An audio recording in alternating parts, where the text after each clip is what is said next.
What is going on, my homies? It's a beautiful morning out here on the lake. Hope you guys are catching fish. So today on Mikey Bowles Fishing, sounds like a newscast. The hot topic is this guy right here. The old dangle worm, dude. A Texas rig soft plastic worm is absolutely slaying them, dude. It's the summer heat. It's either maybe post-spawn if you're up north. Fish are either lethargic because they're post-spawn, because they're just getting done up north, or down here in the south, it's because the heat has been turned up. Mother Nature's like, summer's here, we're bringing the heat.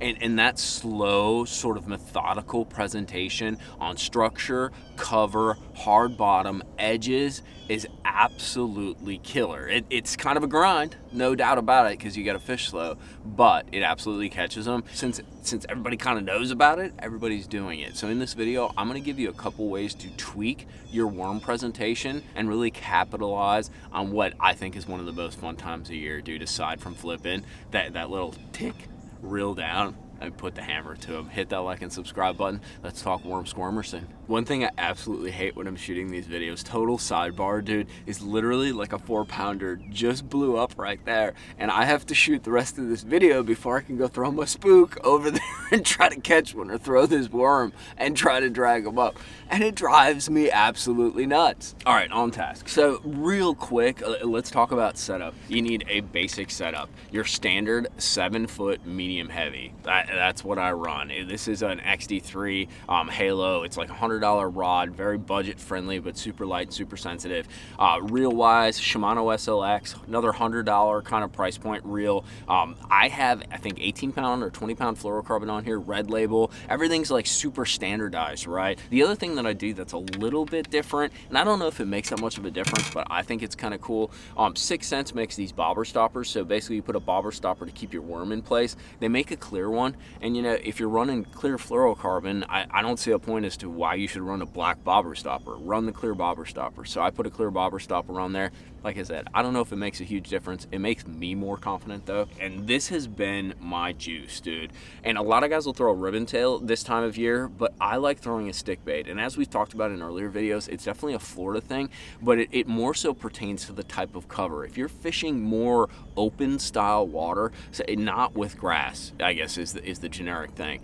I'm fishing a lot around grass, so that tail will wrap, like if you're running a ribbon tail or a creature style, like a hog style bait, like a bacon rind or one of those brush hog style baits, all those little appendages and dangling kind of apparatuses, they get wrapped around the grass as they spin, or some of that slimy goo that's around. What I really like about this stick bait is the only place that you're really going to get grass wrapped around it is at the shank of the hook or right around the tip. So I'm going to show you a little mod that I do. You guys know how much I love fishing in Ned, right? And in this time of year, when we get into that sort of summer funk or that post-spawn funk for you guys up north, the fish get moody, and sometimes it can be very tough to catch them, but at the same time you don't want to downsize baits too much, and at the same time they're really relating to like cover and structure, so it's tough to throw very small finesse hooks and your ultra finesse stuff, because you end up opening up a hook. It's not suited for the cover and the type of stuff you're actually fishing. I'm getting some bites, and basically I'm missing fish. You know, you get that bite,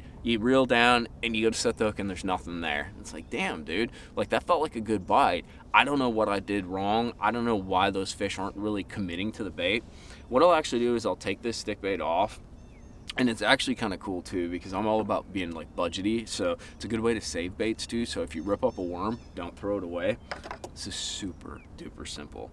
So I will take this thing and I will find the worm sack, and on a stick bait there's usually this little smooth part right there, and I will cut just above that worm sack like that. And what I get, if you guys watch any of my videos, is a lot of times for summer fishing, and if I'm Ned rig fishing, I'll actually do what's called a mag Ned. And a mag Ned, I'll take either a Nichols or a Gambler Ned, and in a heavier kind of weight, as well as a little bit stouter hook, and I'll throw that on rock and offshore structure, and it's still that stocky, sort of girthy presentation, but it's much shorter. And basically, this is the same concept, but for fishing in cover where you can't run that Ned.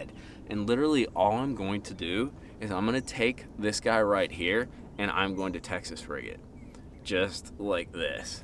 And what you end up with is this super duper compact presentation that is ultra streamlined. You can see the hook is, you get maybe like 1.5 inches at the back. So these fish have a lot of trouble missing the bait. You still get that dangle, and I'm still presenting something that's girthy, a little bit more sizable. One of the cool things that I've noticed too is a lot of times this time of year, the brim, bluegill, your panfish are more of the target for some of your bigger fish. They're still focusing on shad, they're still schooling on shad, but especially for a lot of you guys up north, and I know down in South and Central Florida, brim is the ticket to bigger bites, like 100%. And I found that here in Guntersville as well. And when you look at the size of those brim underwater, usually they're like 3.5 inches. A lot of them are these like bite-sized little critters, maybe like the size of your thumb. So they're tall and they're thick, but they're not actually that long. And I really think that that presentation is a perfect mimic, especially when these fish are being a little bit moody, short striking the bait and not committing to that full length. Now, I love throwing big baits, so this is not my default. You know, a 10-inch ribbon tail,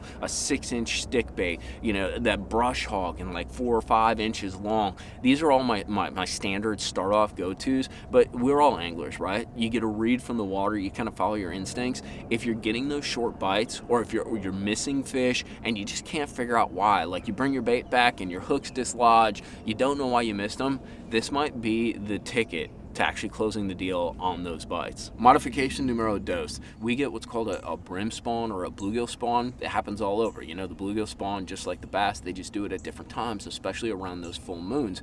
And what you'll notice is those brim kind of change color. They'll get like a little bit brighter tail. They'll get a little bit of blue in them. Maybe they'll get a little pinkish. So one thing I really like to do is I always have my drawing accessories. So I bring a bunch of markers. These are Dip It or Spike It, Dip and Glow Spike It markers. I find that these markers allow me to do just kind of a little snazzy, you know, dialing up of the bait. And I'll notice, hey, you know, there's some brightness on the tails, for instance, of these brim.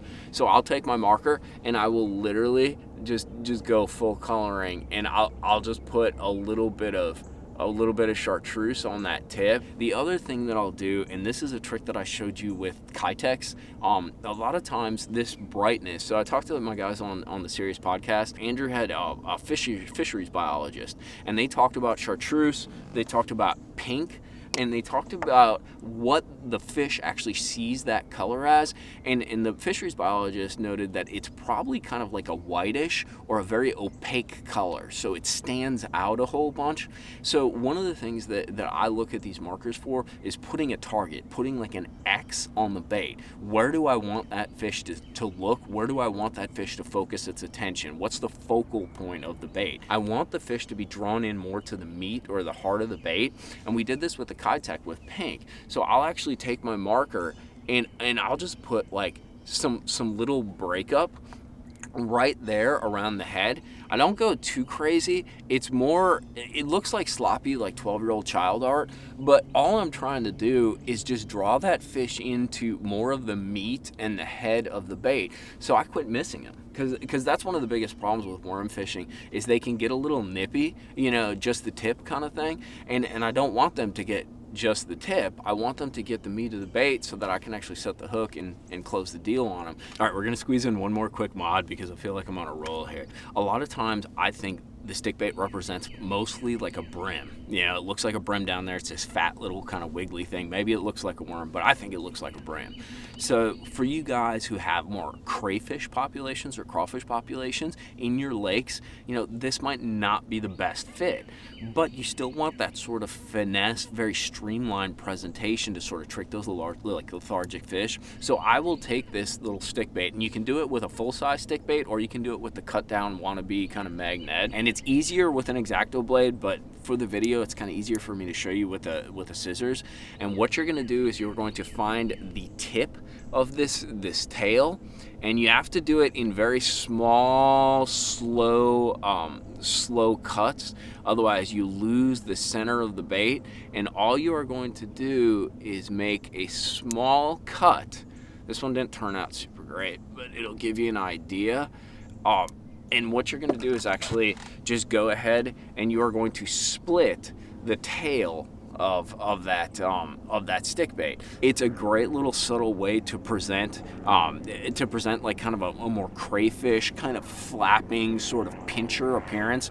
Now, if you really want to go crazy, what you can do too is if you have some Mend It, you go ahead and you cut a little piece off the top of your stick bait, and you take some Mend It, or you take a lighter, and you basically take that little piece and you glue it right in between, and what it does is it forces those pinchers to stay wide like that. So you take that lighter and you burn that plastic right in there, or you take like a drop of Mend It and stick it in there, and basically you end up with this sort of like V-forked, like dart style lure, and then these guys just shake and quiver and do all kinds of fun stuff. So you get sort of a crawl presentation out of that stick bait. Last tip, and I'm going fishing, boys.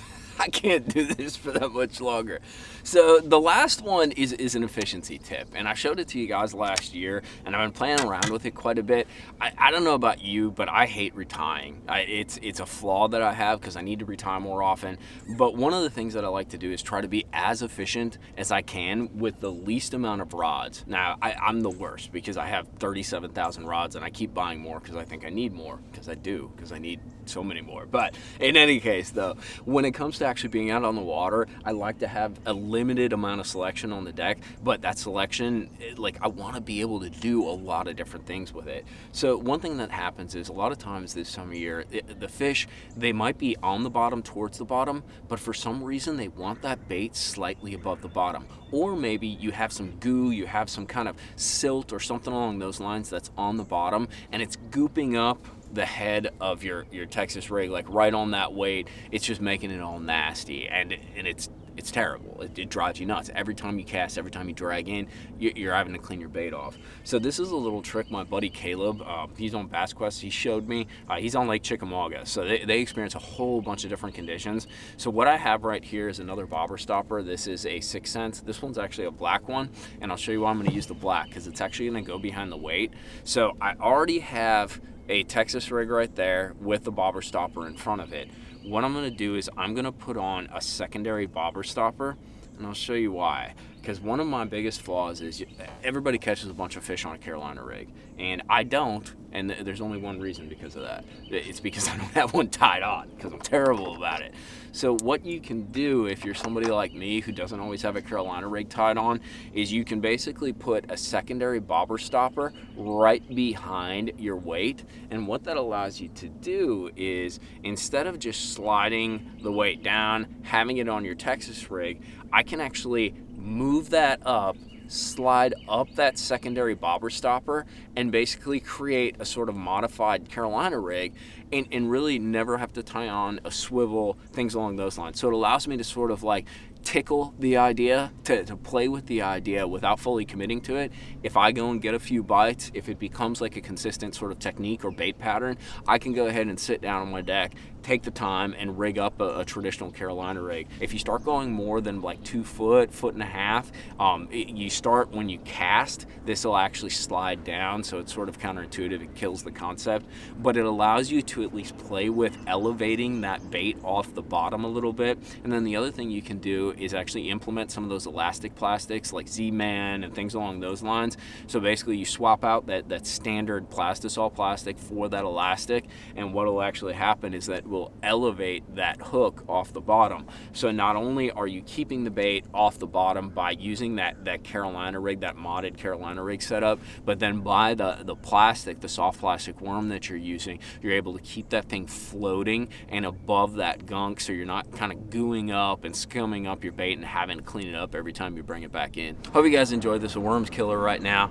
and having sort of like some little mods that you can kind of tweak your presentation, customize it a little bit, make it a little different from that boat, and that next guy fishing down there. I think that's the key, because the reality is it's a seasonal pattern. They absolutely bite it, but differentiating yourself, it's like I always talk about in the videos, dude. Don't reinvent the wheel, because the wheel works really well. Just like put spokes on it, put a hub on it, put some air in the tire, put some treads on it, you know, tweak it out, make it your own, customize it for your body of water, and I guarantee you're gonna catch some more fish. So hit that like and subscribe button. I'm gonna give Bog a pat for you. Hope you guys enjoyed this. We'll see you back out on the water. Actually, you might see me catching that 4-pounder over there in a minute. I'm gonna go fishing. Talk to you guys later. Peace.